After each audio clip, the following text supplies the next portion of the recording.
Tahukah Anda, sahabat Excellent Sales, bahwa pikiran konsumen itu sangat suka dengan jalan pintas. Pengen yang gampang-gampang aja, pengen yang mudah-mudah aja, pengen yang cepet-cepet aja.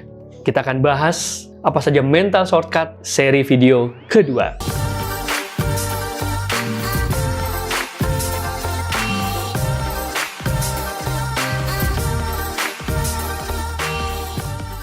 Assalamualaikum warahmatullahi wabarakatuh. Sahabat Excellent Sales, berjumpa lagi bersama saya, Adriano Giovanni. Dalam perjumpaan kali ini, kita akan melanjutkan tema yang sama, terkait dengan mental shortcut. Setelah di video sebelumnya kita membahas 4 poin, maka dalam pertemuan kali ini, kita akan membahas 3 poin lanjutannya. Sekali lagi, mungkin ada yang langsung nonton video ini, mental shortcut adalah bahwa pikiran manusia itu senang mencari jalan pintas. Dan ini berlaku juga untuk pikiran para customer atau konsumen Anda dalam mengambil keputusan pembelian. Jalan pintas ya, shortcut, pengen cepat aja deh. Dia tentunya tujuannya adalah untuk melindungi dari kerugian, mendapatkan banyak keuntungan, kekhawatiran salah membuat keputusan. Itu alasan kenapa adanya mental shortcut di benak customer. Yang pertama, ambiguity effect atau efek yang ambigu. Maksudnya adalah orang itu cenderung membuat pilihan kepada sesuatu yang sudah akrab, familiar, umum, sudah lazim, sebagai sesuatu yang memang itu sudah dikuasainya, sudah dipahaminya. Nah, ini tentu saja menjadi tantangan untuk sahabat-sahabat yang menjual jenis kategori produk baru yang belum lazim. Atau Anda yang berjualan produk yang masuk kategori perusahaan baru atau brand baru yang juga belum dikenal. Kenapa kok orang tadi cenderung memilih yang sudah lazim? Ya karena salah satunya orang jadi merasa aman. Orang merasa sudah akrab. Orang merasa tadi aman, nyaman, merasa udah trust. Nah, oleh karena itu, ketika kita memahami ambiguity effect ini, kita bisa menggunakan cantelannya kepada pemahaman yang sudah selama ini dipahami. Dengan analogi. Oh, ini sama aja kok, Pak. Sama seperti produk reksadana. Hanya yang berbeda. Nah, jadi kalau misalnya produk keuangan yang lain yang mirip reksadana, kita bisa katakan sama seperti reksadana, namun berbedanya begitu. Atau ini sama juga kok, Pak. Produk-produk elektronik kami, ini sama juga seperti brand Korea, brand Jepang. Kami memiliki standar kualitas yang tinggi. Hanya berbedanya kami, nah, baru dijelaskan di apa yang menjadi kekhawatirannya untuk menjawab. So, sahabat-sahabat, ambiguity effect perlu membuat kita sangat paham apa yang menjadi sumber kekhawatiran. Dulu, elektronik Jepang, otomotif Jepang. Sejujurnya tidak mudah untuk brand Korea masuk. Tapi elektronik sekarang sudah menjadi kelaziman. Orang convert juga dengan LG. Orang convert juga dengan Samsung. Otomotif, paling tidak di Indonesia orang belum terlalu ya untuk tetap dalam konteks otomotifnya. Orang masih merasa lebih confident dengan brand-brand Jepang. Apapun itu. Sementara untuk brand Korea, mereka masih perlu merasa, aduh nanti harga jualnya turun ya karena memang tadi dianggap peminatnya masih prefernya ke brand Jepang. Jadi itu sesuatu yang wajar, tinggal bagaimana tantangan tersebut kita mampu komunikasikan dengan baik. Oke. Yang kedua, confirmation bias. Jadi ketika seseorang sudah meyakini, sudah believe banget, sudah kuat, bahkan sudah mendarah daging, maka informasi-informasi yang tidak mendukung keyakinan tersebut itu akan di-deny, di-reject, dihapus.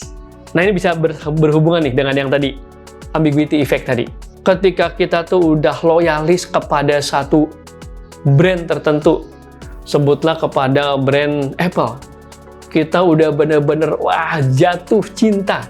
Maka informasi fakta-fakta apapun yang tidak mendukung keloyalan kita atas brand Apple, itu akan kita tolak. Memang begitu nih kelakuan pikiran manusia kan. Pada saat kita juga sudah loyal dengan satu brand yang lain juga, sama juga. Tapi kalau informasi itu informasi yang menguatkan, yang mendukung, maka kita akan mengatakan, tuh kan, memang bener nih, memang brand ini tuh kualitasnya bagus, memang brand itu enak dipakai, memang brand itu memang prestis kita tuh jadi kebawa lah. Nah, itu disebut adalah confirmation bias. Maka penting juga kita untuk secara masif ya, artinya dalam konten ini kalau produknya produk baru, perusahaan untuk terus menginformasikan, mengkampanye ke market agar ada brand awareness yang semakin meningkat. Nah, kita sebagai salesnya pun juga harus agresif untuk terus banyak menawarkan, banyak interaksi. Yang tujuannya apa? Ya tujuannya agar orang nanti juga mulai, oh ada toh brand ini, oh ada toh fitur produk ini, oh produk ini bisa toh memberikan manfaat yang sama seperti produk yang berasal dari negara yang sebelumnya memang menjadi market leader. Jadi lama-lama confirmation bias atau belief dari customer itu mulai tanda kutip bisa digoyang. Oke? Dan yang terakhir dalam video kali ini adalah halo effect. Halo effect itu adalah hal-hal yang cepat, maksudnya cepat menyimpulkan di benak pikiran konsumen terkait dengan kesan pertama. Contohnya, tentu seseorang yang ganteng ataupun yang cantik itu lebih atraktif, menimbulkan first impression yang positif dibandingkan yang sebaliknya. Atau secara umum, di industri tertentu, katakanlah lagi-lagi di perbankan atau di asuransi, seseorang yang berpenampilan rapi itu dianggap lebih dipercaya dibandingkan penampilan yang sebaliknya. Tetapi bisa jadi tidak berlaku di industri yang lainnya gitu kan. Orang-orang yang bergerak di industri entertainment, penampilannya tentu standarnya lebih berbeda lagi. Oleh karena itu, sahabat-sahabat, ketika kita sadar bahwa memang pikiran itu mau cari selamat. Cari selamat tadi, oh saya percayanya sama yang rapih, sama yang ngomongnya itu meyakinkan. Bisa jadi isinya salah juga. Tapi karena meyakinkan, nyampe. Dan buat Anda yang tadi, yang udah paham produk knowledge-nya, udah ngerti tentang penjelasannya, tapi caranya tidak meyakinkan, nah ini perlu diperbaiki. Jadi juga kata-kata misalnya gini, nggak apa-apa dong, gue penampilannya begini, yang penting kan gue orangnya baik. Ya, pada akhirnya akan begitu, yes. Tapi kan awal-awalnya kadang-kadang kalau belum kenal orang, wah, ini gue belum kenal nih. Cari amannya tadi, dengan penampilan yang rapi. Dengan wajah yang dianggap aman. Wajah smiley face dibandingkan wajah preman face. Karena ada wajah preman, hati rinto. Wah, yang begitu-gitu kan? Nah, so kesimpulannya sahabat-sahabat, mental shortcut yang ada di benak manusia, termasuk di benak customer dalam konteks shortcut untuk pengambilan keputusan, baiknya kita pahami dengan total, sehingga setelah itu kita bisa membuat cara-cara menjelaskan, strategi-strategi penjualan yang bisa selaras dengan mental shortcut tersebut. Oke, sahabat-sahabat Excellent Sales, jangan lupa Anda segera subscribe channel ini agar Anda bisa secara rutin mendapatkan notifikasi dari materi-materi konten-konten seputar dunia sales, leadership, dan communication. Sampai berjumpa lagi sahabat-sahabat. Saya Adriano Giovanni. Assalamualaikum warahmatullahi wabarakatuh.